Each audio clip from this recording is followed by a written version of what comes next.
रहता तोता तोता रे तोता दिन भर दर्द होता दांत लागल रहता अखिया जागल रहता जब से छोड़ के उ गइल मनवा पागल रहता तोता तोता रे तोता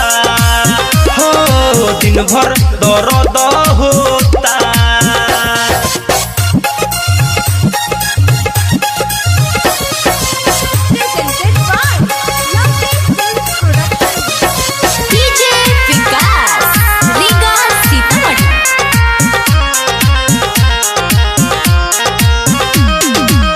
ऐसन बेमारी देके गइल रे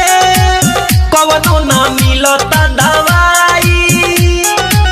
जियल मुश्किल भइल रे दिलवा के हाल का बताई अब ना जियल जाता रे अब ना पियल जाता रे अपने हाथे अपन फाटल दिल ना सियल जाता रे तोता तोता रे तोता दिन भर दर्द होता।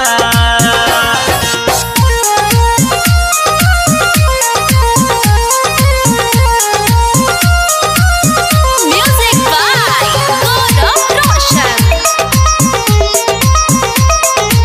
आप सुन रहे हैं अमित पटेल की आवाज में। नैना से नैना काहे चार भइल